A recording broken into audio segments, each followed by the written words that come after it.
Glória a Deus, paz do Senhor. Bom dia, igreja linda de Jesus, abençoada, família de Deus. É bom estar aqui esta manhã mais uma vez, nesse sol lindo, falando para pessoas que estão leves, sem problemas, só alegria, não é não? Então vou ter que mudar a pregação. Pensei que já estava todo mundo com a vida resolvida aqui. Mas glória a Deus porque até aqui Deus tem ajudado, glória a Deus porque até aqui Deus tem cuidado. Há dias que a gente levanta e parece que pode vir um leão pela frente, a gente está forte, que tudo vai dar certo, mas tem dias que a gente levanta e não dá para enfrentar nenhum gatinho, né? Mas hoje nós vamos falar, com base na palavra do Senhor, sobre uma nova temporada. Uma nova temporada. Quem é que gosta de série? Levanta a mão. Acho que os mais jovens, né? Aí, ó, tem um pessoal, já tá. De filme, né? Filmes, mas só não pode novela, hein, irmão? Novela, não vou nem perguntar. Só se for as novelas bíblicas, né? Mas aí tem que ler a Bíblia junto, porque existe muita liberdade poética, né? Então tem muita coisa boa, mas é a Bíblia que vai sempre nos ensinar, né? Através do Espírito Santo que está junto com a gente aqui, a gente está lendo, a gente está ministrando, a gente está louvando, a gente está lavando louça, lavando carro, dando bronca no filho, levando bronca da esposa, dando bronca. O Espírito Santo está lá, irmão, o tempo inteiro. A gente está no trabalho, a gente está recebendo aumento, a gente está distraído no trabalho sem fazer o que tinha. O Espírito Santo está lá, ele está lá o tempo inteiro do nosso lado. E glória a Deus que ele está aqui nessa manhã. Então nós vamos falar sobre uma nova temporada. E se você que gosta de série ou filme, ou ler livros também, já teve alguma vez que acabou e você falou assim, não era assim que eu queria que acabasse. O personagem que eu gostava morreu, ou eu queria que esse casal ficasse junto e não ficou, não foi do jeito que eu gostaria. Mas aí a gente fica esperando normalmente que vai vir uma nova temporada. Então que hoje, em nome de Jesus, hoje para nós, cada um de nós, que estamos precisando, que não estamos satisfeitos como as coisas estão acontecendo na nossa vida, que seja literalmente uma nova temporada.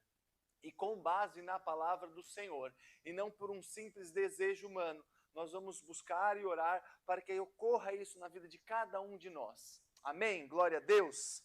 Eu vou ler com vocês Lucas capítulo 15, do versículo 11 até o 24. Lucas capítulo 15, do versículo 11 até o 24.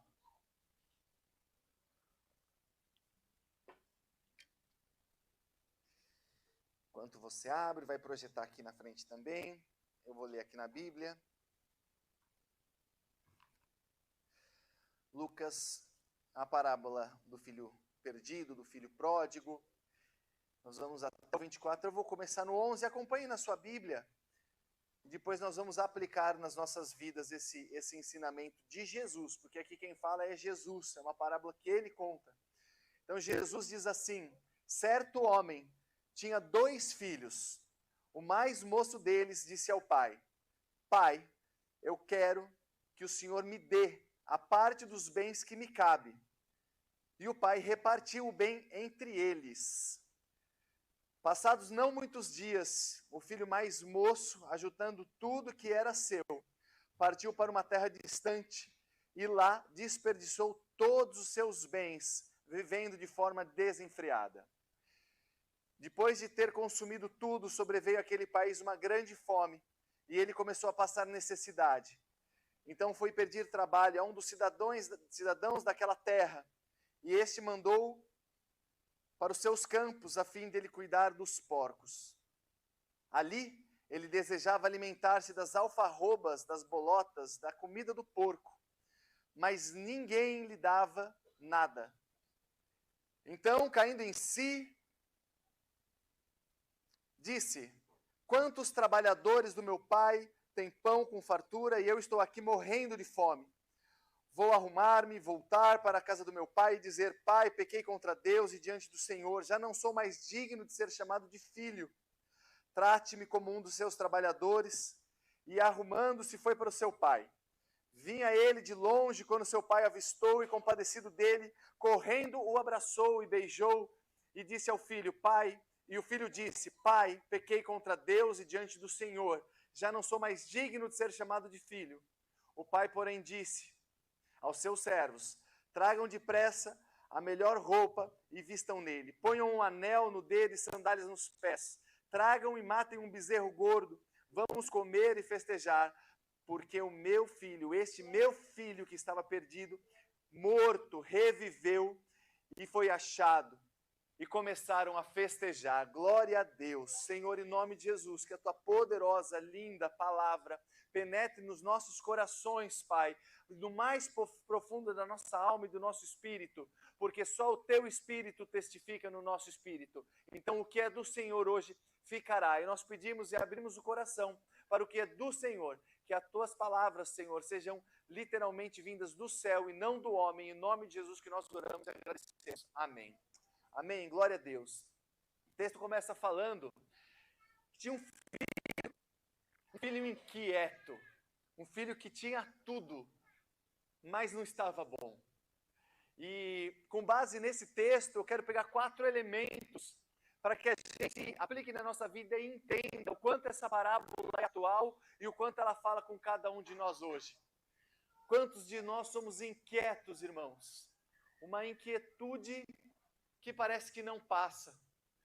A gente é jovem, quer trabalhar, quer estudar, quer ter uma faculdade, quer ter pós-graduação, quer casar, quer ter filho, tem filho que quer ver casado, quer se aposenta, quer viajar, e aí você quer um emprego, dá o testemunho que o emprego que você arrumou foi bênção, que o salário aumentou, daqui a pouco a gente está reclamando do chefe, daqui a pouco a gente está sem carro, conquista um carro, aí a gente já não quer mais só um carro, a gente quer um carro melhor, que tem ar-condicionado. Nós somos inquietos por natureza. Nós passamos o tempo inteiro com essa inquietude borbulhando no nosso coração. A gente quer trabalhar, mas quer que esse trabalho sirva de uma forma sem problemas e que aconteça tudo bem. E se a gente trabalha com vendas, a gente tem metas, e se a gente bate as metas, a gente quer bater mais metas no mês seguinte. E a gente tem uma inquietude. E esse filho, ele tinha essa inquietude, ele estava ali. Ele tinha o pai, ele tinha uma família, ele tinha onde morar, ele tinha onde dormir, ele tinha saúde. E a gente olhando de fora fala, o que precisava mais? E ele fala, eu quero, sair. Pai, vende tudo e reparte essa herança, que eu quero ser feliz em algum outro lugar, porque aqui está bom demais, eu estou precisando de uns problemas. E às vezes a gente faz isso, né? Dependendo do que a gente está reclamando, a gente tem que parar e pensar, Senhor, glória a Deus que eu estou reclamando do frio, porque quer dizer que não tem outro problema para eu reclamar, né? E glória a Deus, mas ele tinha essa inquietude. E essa inquietude na gente, assim como ali na parábola, ela nos decepciona com a vida e nós decepcionamos pessoas. Nós muitas vezes olhamos as feridas que nós temos, mas a gente esquece do quanto às vezes nós ferimos pessoas. Esse pai foi ferido pelo filho, o filho saiu, foi para uma terra estranha, foi ferido nessa terra estranha. Essa parábola ela continua e ela fala do outro filho que quando foi festejar a festa do irmão, ele estava ferido. E aí ele fere o pai. Então nós nos decepcionamos e nos decepcionamos nessa caminhada que a gente tem da vida, nessa inquietude, buscando muitas vezes algo que nos é imposto, ou que nós nem nos perguntamos o porquê a gente quer e aonde a gente está fazendo o que a gente está fazendo. Então essa inquietude muitas vezes nos traz amizades, nos leva a amizades, nos traz feridas e faz com que a gente fira pessoas. E ali esse menino, esse rapaz, esse jovem, já longe dos pais, gastou tudo, e quando ele precisava daquelas pessoas que estavam junto, não tinha ninguém. Não tinha ninguém, porque muitas vezes, não todas, porque nós temos excelentes amigos que nos edificam, e a palavra fala isso, mas muitas vezes as amizades valem pelo interesse, mas Deus tem interesse em você porque você tem valor. É muito diferente isso, irmão. E a gente tem que saber disso. Tem alguns amigos que nos amam, tem alguns amigos que vão passar, tem alguns que vão passar e depois vão voltar, mas Essas amizades nos decepcionam, mas não podem roubar a nossa fé, porque assim é a vida. Dia após dia, ganhos, perdas, mas Deus está lá o tempo inteiro. E essas decepções, essas mudanças não podem tirar a nossa fé.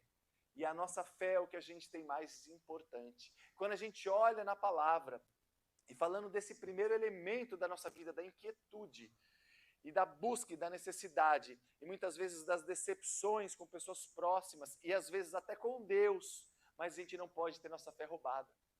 Eu vou dar alguns exemplos bíblicos aqui tão extremistas, para você ver como às vezes essas decepções nos atacam profundamente. Moisés na Bíblia, chegou para Deus, Moisés falando com Deus, ele falou assim: Deus, me mata, eu não aguento esse povo. Eu não aguento. Se você não resolver isso, eu prefiro morrer. Isso é Moisés falando, irmão. Isso está na palavra do Senhor. Elias, profeta. Um profeta num tempo que ele fez tantos milagres, tantas ações sobrenaturais do Senhor na vida dele. Por causa de uma mulher, Jezabel. Ele falou assim: Senhor, leva a minha vida. A gente tem Jeremias, que não pediu para levar a vida dele, mas falou assim: Senhor, maldita a hora que eu fui para o ventre da minha mãe, eu não queria ter nascido. Era um profeta bíblico, que tanto levou a palavra de Deus e tanto sofreu por levar a palavra de Deus, porque no tempo dele, hoje não, as pessoas queriam ouvir o que os ouvidos delas buscavam, e isso é o que fala o livro de Jeremias. E Deus falava assim: não, você vai falar isso, porque o povo de Israel plantou coisas ruins, vai colher coisas ruins, eu sou Deus, e eles vão reconhecer que eu sou o Senhor nisso. Mas as pessoas, o povo de Israel, falavam: Jeremias, você está louco? É o seguinte, o profeta X disse que vai ser bênção, que vai dar tudo certo. Jeremias falou: tá bom, se ele falou, mas eu estou falando que Deus falou. E de tanto sofrer, Jeremias falou assim: Senhor, não queria ter nascido. Jó, para encerrar esses exemplos, Jó já por sua vez, ele pediu as duas coisas. Ele pediu tanto para não ter nascido, quanto depois para ter morrido. Mas quem sabe a história de Jó, e já adiantando, ele passou por tribulações, como nós passamos, mas ele perseverou, ele continuou, e no final, Deus fez com que a temporada dele fosse encerrada de uma forma melhor do que aquela que a gente começa lendo. E glória a Deus, hoje vai ser um dia de uma nova temporada, de mudança de tristeza para alegria, através da palavra do Senhor, através da aplicação dos ensinamentos de Deus na nossa vida. Depois a gente continua lendo o texto e a gente vai ver que esse jovem, essa pessoa, esse rapaz, esse homem, que representa cada um de nós, chegou um determinado momento que ele olhou e falou assim: o que é que eu estou fazendo? Eu tenho um pai, esse pai me dá tudo, o que é que eu estou fazendo? Eu preciso voltar para o meu pai.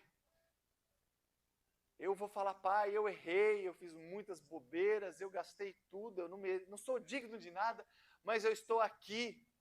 Ele tinha um pai, e nós temos um pai onde nós temos a oportunidade de reiniciar a nossa história com ele. Nós temos um pai que, quando nós nos arrependemos, quando nós mudamos, arrepender não é tristeza, não é chorar e não mudar, não é se arrepiar, não é peso na consciência porque foi pego fazendo alguma coisa errada. Arrependimento é individual, você fala assim: eu estou precisando mudar, eu preciso mudar. Esse é o arrependimento. Então, esse arrependimento nos dá uma oportunidade de reiniciar essa história com Deus. O arrependimento, ele é a chave que abre a porta fechada pelos nossos pecados. Quando nós nos arrependemos, Deus nos dá uma chave para que a gente abra as portas que foram fechadas por os nossos pecados. A gente peca, a gente erra, e aí as coisas vão sendo, nós vamos nos distanciando de Deus, e aí as coisas vão ficando bagunçadas, a gente vai ficando cada vez mais enredado pelas coisas da vida. Mas quando a gente fala: não, eu preciso voltar, eu não sou digno, eu me arrependo, então aí Esse arrependimento, ele é literalmente a chave que abre as portas fechadas pelos pecados na nossa vida. É como, vou dar 3 exemplos aqui para cada uma das gerações. É como quando você é mais novo e você está jogando videogame e aí você começa uma fase, aí você morre de uma forma boba e você fala, não, perdi minha vida, aí você dá um restart. E você fala, não, eu vou começar de novo, mas não vou fazer essa bobeira que eu fiz aqui. Ou quando você está fazendo um bordado, as mulheres, e aí você no meio erra ali o ponto e vai bagunçar tudo para frente, e você desfaz ali, às vezes eu já vi a Tamara desfazendo, eu falava, eu não desfazia isso tudo não, eu continuava. E ela tem bem mais paciência que eu, desfazia tudo, e aí começava tudo de novo, da maneira certa. Né? E para os mais velhos, quando a gente ia tirar foto, que era foto no filme, né? Você tirou foto, já era. Aí faltou a sogra, faltou a avó, faltou...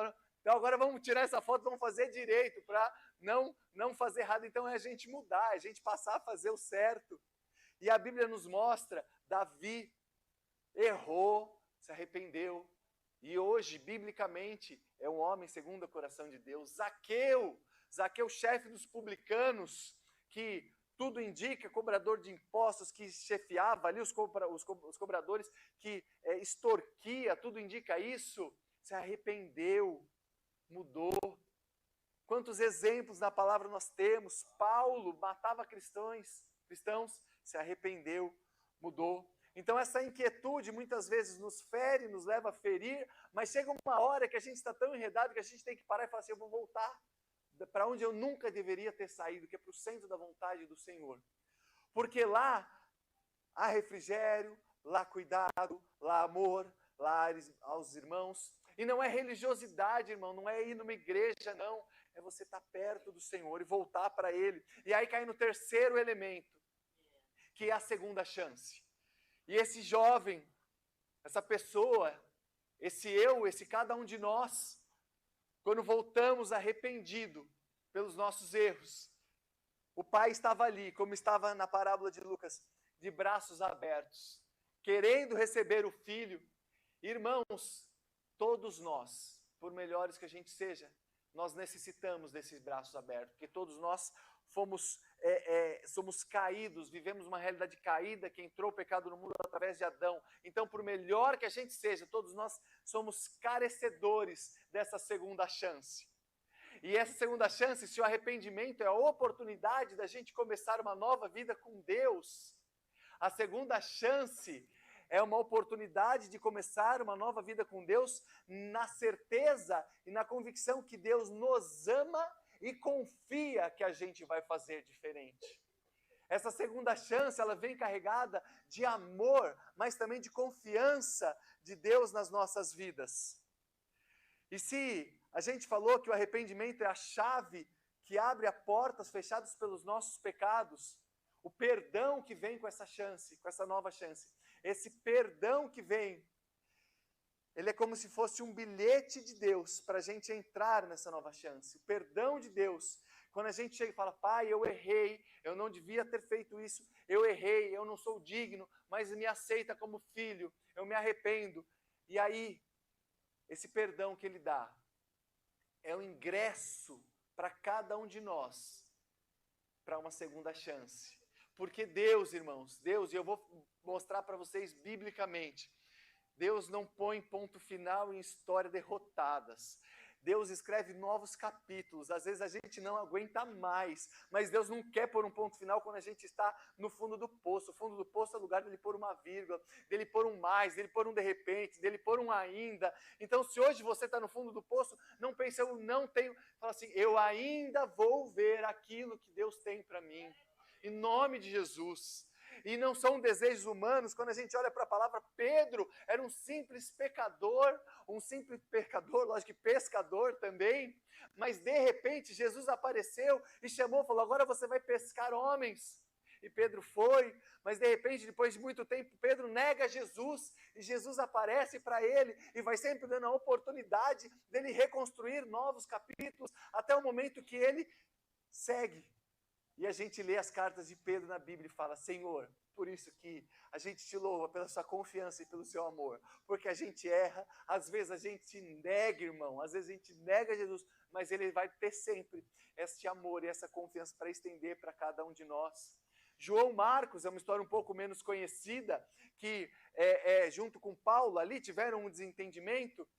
Isso a Bíblia nos conta no livro de Atos, que eles tiveram esse desentendimento, e aí Paulo foi para um lado, João Marcos foi para o outro, Barnabé ficou nervoso, chegou Apolo, crente, aquela, sabe, quando na igreja parece que as coisas ficam meio bagunçadas, e às vezes a gente não está entendendo, mas a gente continua com Deus, e aí parece que Paulo nunca mais ia ter relacionamento com João Marcos, que não queria, aí quando Paulo está no final da vida, ele fala assim, manda João Marcos vir para cá, fala para ele trazer os meus livros, para ele trazer a minha capa. Nós somos irmãos, às vezes os nossos irmãos nos ferem como a gente fere tantas pessoas. E a gente não percebe. Às vezes a gente fere sem perceber. Por isso que a palavra nos exorta, nos ensina a não só amarmos, mas a confiarmos nos outros. Eles erram, nós erramos também. Quem nunca reclamou de uma fechada de um carro e quem nunca não deu uma fechada em alguém? Né? Então a gente faz coisas que muitas vezes nós não deveríamos, mas Deus tem perdão e a gente tem que agir assim também. Colossenses 3,13 fala, Deus perdoou, Jesus te perdoou, perdoe também. E aí para encerrar, e depois a gente orar, aplicando não só a palavra de uma maneira lógica e racional, mas também espiritual através da oração nas nossas vidas. Quando esse filho chegou, o pai abriu os braços, ele foi, o pai abraçou ele. O pai abraçou ele, deu uma festa para ele, comemoraram juntos, celebraram juntos. E hoje aqui é batismo, é dia de festa, dia de celebração, glória a Deus. É muita alegria. E esse pai abraçou, porque Jesus gosta de festa, irmão. Jesus, o primeiro milagre que ele fez foi numa festa. Jesus, na Páscoa, ele foi com 12 anos. Depois a Bíblia conta ele de novo na Páscoa. A última ceia foi instituída na Páscoa. Pentecostes é uma festa onde foi derramado o Espírito Santo. O judeu tem a festa das primícias, festa do tabernáculo. Eles gostam de festa e festa é bom. Por isso que periodicamente a gente faz festas aqui, para quê? Para engrandecer o nome do Senhor. Porque a festa tem a motivação certa e o principal, não pode faltar Jesus. Não pode faltar Jesus. Esse jovem, ele fez muitas festas sem Jesus. E depois ele entendeu que ele precisava estar com o Pai, para que as festas valessem a pena e que as festas fossem festas de verdade. Então nenhuma festa vale a pena, nenhum culto vale a pena, nenhum negócio vale a pena se Jesus não estiver. Não vale a pena, não vale a pena.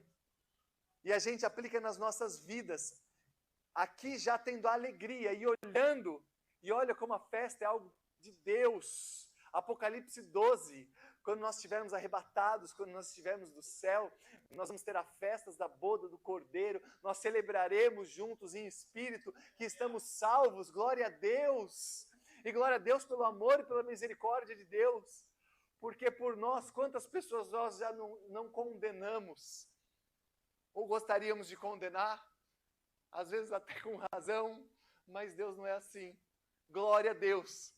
Quanta religiosidade no nosso coração. Se a gente dependesse da nossa justiça, irmãos, a gente era o primeiro a ir para o inferno.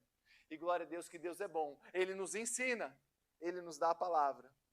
E em Salmos, Provérbios 17, fala que o sorriso, a alegria é bom remédio.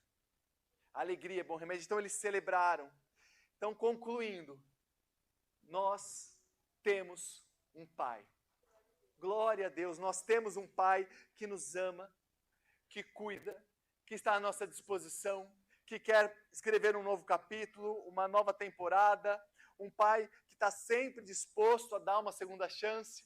E hoje é um dia de batismo, novamente falando, dia de festa, dia de alegria, dia onde a gente vê esse amor de Deus, onde a gente celebra isso também. Semana que vem, ceia do Senhor, dia de festa, dia de celebração. Glória a Deus por isso. Então, hoje nós vamos sabendo que nós temos um Pai, e falando em Pai, a gente entendendo que a nossa identidade não está na história humana, paterna que nós recebemos, mas ela está sim na adoção que nós temos em Cristo Jesus.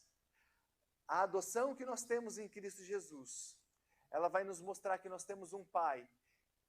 Por melhor ou pior do que o nosso Pai aqui na terra, nós temos um Pai que realmente nos ama. E a melhor de todas as notícias é que nós não precisamos esperar por uma segunda chance, porque Ele já nos deu essa segunda chance. Glória a Deus, Ele já nos deu. Ele já nos deu. Deus já nos deu Jesus. Deus já nos deu a segunda chance. Deus já nos tem ali alguém esperando. A gente só precisa se posicionar. Ter um posicionamento e falar: Senhor, eu errei. Eu sou um pecador, nunca aceitei Jesus, eu quero o Senhor. Eu sou um pecador, já tive Jesus, mas hoje não estou nos caminhos, Senhor, eu quero o Senhor. Eu sou um pecador com banhinho tomado, não me deixa me sujar de novo. Em nome de Jesus. Em Isaías, e para encerrar, a palavra é tão perfeita, já apontando para as boas novas, Isaías 61:7. Ele vem falar da alegria, e ele vem falar aqui, ao invés de tristeza, nós vamos ter dupla honra através de Jesus, que é o nosso irmão, que Deus Pai nos dá. E aí depois em João capítulo 16, versículo 20, ele vem falar do Espírito Santo que habita aqui no meio de nós, que ele vai transformar a tristeza em alegria.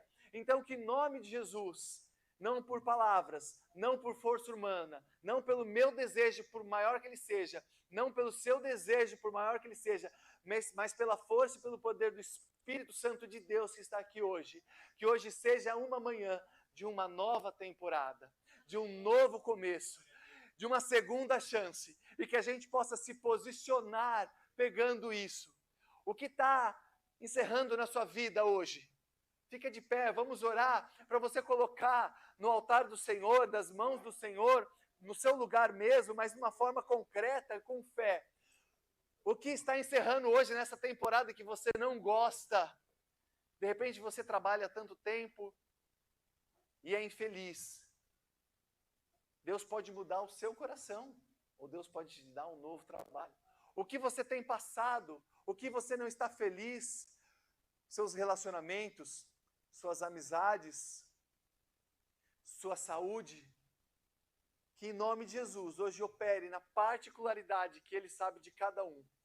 Amém? Feche seus olhos, eu vou fazer uma oração aqui, guiando você, mas aplique na sua vida de forma pessoal, pontual, específica e com fé, sabendo que o Senhor está aqui entre nós. Amém? Glória a Deus. Senhor, obrigado, Pai, pela Tua presença, pela alegria que o Senhor dá nos momentos bons, mas pela alegria que o Senhor dá até quando as coisas não estão boas. Nós olhamos aqui, Pai, que a Tua palavra fala desde o Antigo Testamento em Isaías, que o Senhor transformaria a tristeza em alegria. O Senhor também fala em João, capítulo 16, que Teu Espírito Santo, a Sua Trindade, o Senhor que está aqui hoje, transformaria a tristeza em alegria. Que nós possamos agora colocarmos, Pai, nas Tuas mãos essas tristezas, esses pesos, isso que tem nos sufocado, Pai, e que a partir de hoje o Senhor escreva um novo capítulo, como a gente lê com tantas pessoas, Pai. Hoje nós vivemos e vemos isso através de testemunhos. Gere testemunhos hoje, Pai, de novas temporadas, de alegria, de sucesso nos relacionamentos, de libertação nos vícios, de novos empregos, novas áreas, novas bênçãos, novos horizontes, Pai, que a gente possa olhar para cima e Te ver, e ver que o Senhor está de braços abertos para nos dar uma segunda chance. Se há aqui no meio de nós alguém que nunca colocou a vida nas Tuas mãos, Deus, como um Pai, através de Jesus, o Cristo, o Messias, o ungido, possa fazer esta manhã, Pai, em nome de Jesus. Se há pessoas aqui que ainda aqui na Tua casa, vivendo uma vida, Pai, meia fora, meio dentro, que possa trazer arrependimento e voltar para o Senhor que está de braços abertos, que abraça e que diz: vem cá, meu filho, vamos festejar, porque hoje eu te recupero e eu vou cuidar de você, porque eu te amo e confio que você vai mudar. Glória a Deus por tudo, Pai. Que nenhuma palavra humana prevaleça, mas que for